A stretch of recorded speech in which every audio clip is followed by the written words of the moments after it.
Welcome to the Tim Booker channel. Wisdom deserves to be shared. Wishing you an enjoyable listening experience. The book I'm sharing with you today is called Die Kunst, klugen, Handelns, which translates to The Art of Smart Decision Making. It can help you avoid cognitive biases and make smarter decisions and actions. There's an interesting story from the Renaissance period where the Pope asked the renowned sculptor Michelangelo how he created such a beautiful statue as David. Michelangelo replied, "It's simple. I removed everything that wasn't David." Michelangelo's response holds a valuable lesson. Often, knowing what not to do is more conducive to clear thinking and wise action than knowing what to do. In other words, true success comes from making fewer mistakes. This book, The Art of Smart Decision Making, discusses common cognitive biases we encounter in our daily lives. By avoiding these biases, our decisions and actions, whether in life or the workplace, become wiser and more successful. The author of this book is Rolf Dobelli, a best-selling German author who holds a master's degree in business administration and a doctorate in economic philosophy. He has written extensively on cognitive biases, helping people think clearly in their personal lives and careers, making the right decisions. Rolf Dobelli has published 7 books, with The Art of Smart Decision Making and The Art of Thinking Clearly being 2 of the most famous ones. They are often considered companion pieces and have been translated into 13 languages, gaining widespread popularity. Next, I'll provide a detailed overview of the book's content, which is divided into 4 main sections. 1. Why we relate more to specific individuals than cold data. 2. Why people tend to see everything as nails when they have a hammer. 3. Why we unconsciously assume that others share our thoughts. 4. Why we prefer things that come with difficulty. Now, let's delve into the specific cases and examples the author presents in each section. Let's start with the first question. Why do we relate more to specific individuals than cold, hard data? Regarding this question, the author provides us with an example. In the 1980s, economists conducted a famous experiment known as the ultimatum game. In this experiment, one person is given $100 and asked to propose a division of the money to another person, who can either accept or reject the proposal. If accepted, they split the money as proposed. If rejected, neither party gets anything. Now, here's the interesting part. Common sense might suggest that the proposer would offer the smallest possible amount, say $1, keeping the bulk of $99 for themselves. After all, even $1 is better than nothing, right? However, the experimental results went against this rational analysis. Most participants suggested dividing the money fairly, between $30 and $50, and they believed that offering less than $30 would be unfair to the other person. So, why did people seem so generous in this experiment? The author explains that this is an example of what's called the theory of mind effect. Throughout human evolution, we've survived and thrived by living in groups and communities. As a result, we've developed a keen sensitivity to how those around us think and feel. The ultimatum game experiment is a compelling demonstration of this theory of mind effect. When people are face to face with others, they unconsciously consider the thoughts and feelings of the person across from them. However, if the experiment is altered slightly, such as by isolating the participants in separate rooms, this effect diminishes, and people tend to suggest lower, less generous divisions. Another example involves a psychological experiment by Paul Slovic, who showed one group of people a photo of a malnourished child from a war-torn African country, resulting in an average donation of $2.50. However, when another group was shown statistical data about the same issue, indicating over 3 million malnourished children, the average donation dropped to $1.70. This surprising result reveals that people tend to be more moved by specific individual stories and emotions than by abstract statistics. The theory of mind effect is at play in various aspects of life, including media. For example, graphs and numbers are often less compelling to readers than vivid, relatable stories or emotional images. When articles discuss a country, they often include a photo of its leader, and reports on disasters show images of affected individuals. So, how can we use this theory of mind effect to make more rational decisions? If you're the audience, when someone presents you with a person's story or fate, approach it with caution and objectivity. Ask for the underlying facts and statistical data. Beware of overly dramatic stories that can lead to irrational decisions. Conversely, if you're the one trying to inspire or persuade others, consider leveraging this theory of mind effect. Present your message with vivid, relatable, and real-life examples, preferably of people within your audience's own circles. This approach can effectively capture hearts and minds, achieving a more significant impact. Alright, let's continue with the second question. Why do people who have a hammer see everything as a nail? In the book, the author gives a straightforward example. There was a man who applied for a bank loan and started a company. However, due to poor management, the company went bankrupt, and in despair, the man took his own life.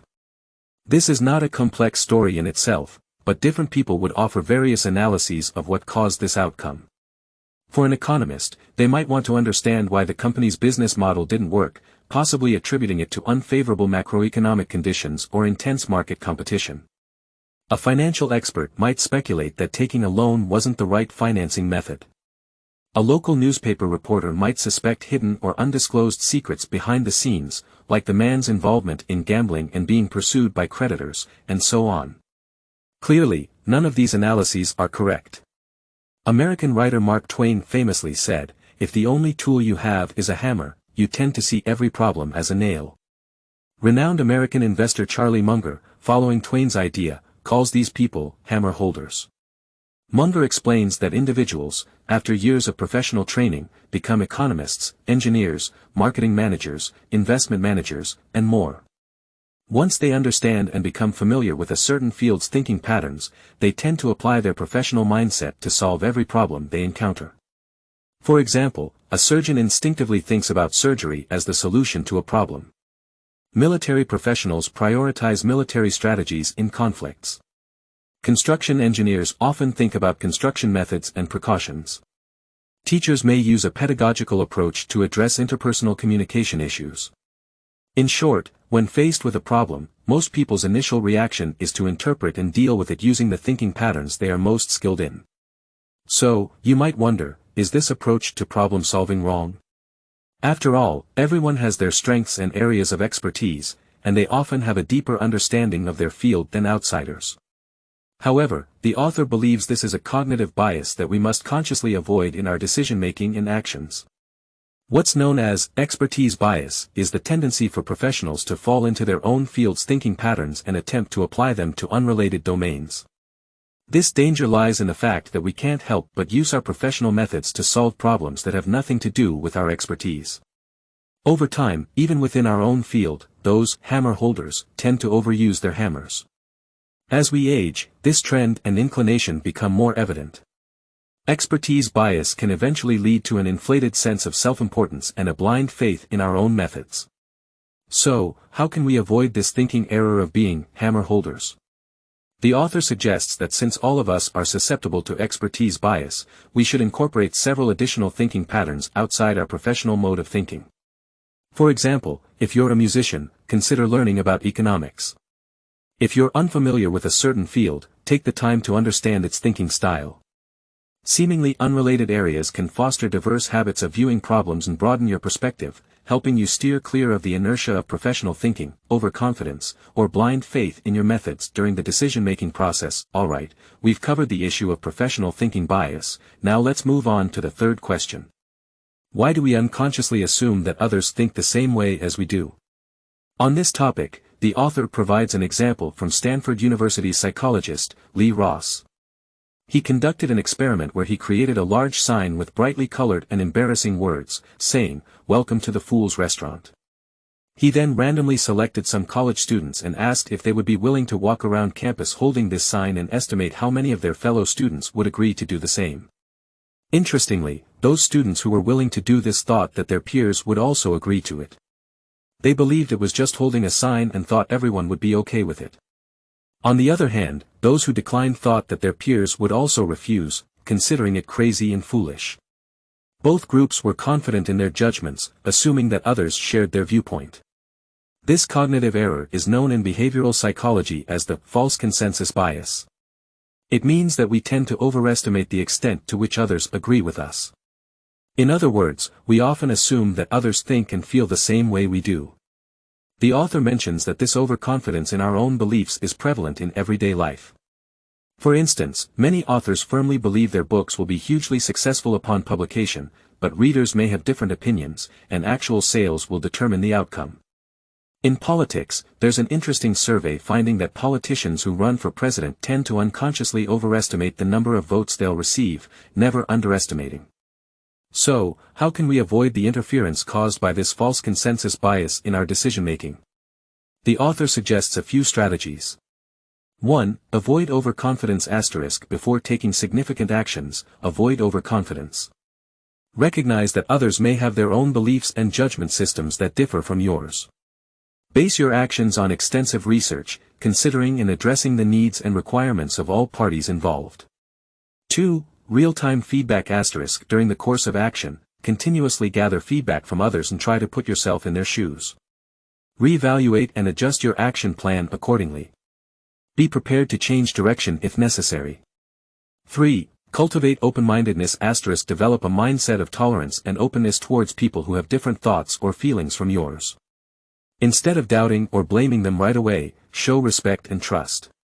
With such an attitude, they might cooperate more willingly with you. By following these approaches, you can reduce the impact of this cognitive limitation on your decision-making process and potentially achieve better outcomes in your actions and interactions with others. Alright, we've discussed our understanding of different emotional responses, and now let's delve into the final question. Why do we often prefer things that require effort and even pain to obtain? In the book, the author tells a story about a young man named John who joined the U.S. Air Force. He underwent a series of long and grueling training exercises and eventually passed a high-altitude parachute jump test, officially becoming a paratrooper. To commemorate this achievement, a senior officer presented him with a commemorative pin in the shape of a parachute. But the story doesn't end there. After pinning the badge on John's chest, the officer unexpectedly punched the pin hard, causing it to pierce John's chest and eliciting cries of pain. However, rather than harboring resentment, John proudly showed his chest scar to friends whenever he had the opportunity.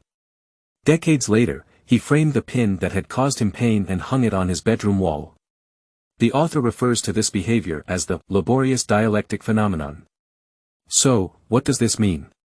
It suggests that when we invest a lot of effort or even endure pain in achieving something, we tend to place a higher value on that accomplishment and derive great satisfaction from it. In other words, we may artificially inflate or elevate the perceived value of an item or achievement due to the hard work we put into obtaining it. How does this phenomenon affect our decision-making in real life? Many people intentionally use this to enhance our perception of the value of things.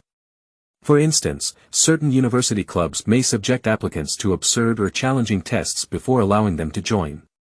The more cruel and bizarre the initiation, the stronger the sense of pride and belonging felt by those who pass. Similarly, in the case of a cake mix product in the 1950s, it was originally too convenient and simple. Housewives felt it lacked the sense of accomplishment, so manufacturers deliberately made the product more complex by instructing users to add an egg. This small addition made users feel more involved and valuable in the baking process, increasing their willingness to buy the product. Having understood these phenomena, we can use them to guide our actions and decision-making. On one hand, it's essential to consciously maintain a rational assessment of an item's true value. Before taking action, take a moment to consider whether something is valuable because it genuinely meets your needs or because you've invested excessive effort in it, making it difficult for you to let go. On the other hand, if you want to increase someone's estimation of the value of something, you can adjust their expectations slightly to make it less easily attainable. By doing so, their perception of that thing may change significantly. In summary, the laborious dialectic phenomenon illustrates how our perception of value can be influenced by the effort we invest. Understanding this can help us make more informed decisions and even shape others' perceptions of value when necessary. Alright, here we go. Well, that's about it for today. Let's briefly summarize the key points. This book has covered 4 common thinking issues in decision-making and action. 1. Firstly, we are more sensitive to specific individuals because humans have lived in communities since ancient times. When we gather together, we naturally become attuned to the feelings of others. However, when it comes to data and facts, we can't sense their temperature, leading to subconscious psychological rejection. Therefore, it's crucial in major decisions to remind ourselves to explore and prioritize the truth behind the data, avoiding falling into emotional traps. 2. Secondly, in our long-term social lives, we unconsciously develop professional thinking biases. We tend to use the thinking patterns of our expertise to solve problems in other fields, ultimately becoming blindly reliant on our own expertise. This calls for paying attention to understanding the thinking styles of other fields, breaking free from peculiar thinking, and seeking input from multiple angles to comprehensively grasp issues. Thirdly, we tend to overestimate the similarity between ourselves and others, believing that others' thoughts and feelings are just like our own. This necessitates the awareness that, before taking action, we must fully recognize and respect differences in how people perceive things, reducing resistance in our actions. Lastly, the effort we put into something can distort our judgment of its value. If we've invested a lot of effort, we tend to artificially raise its value. Therefore, when making decisions and choices, it's crucial to return to rationality, carefully discerning the true significance of something in terms of our needs. We should also remind ourselves to let go when necessary and not continue with mistaken actions out of reluctance to abandon past efforts. Alright, that wraps up today's content. Congratulations on completing another book. Thank you for your support and attention. Please subscribe to the Tim Booker Channel audiobook channel, like, and share it with your family and friends. Wisdom deserves to be spread to create a better future. Thank you and goodbye.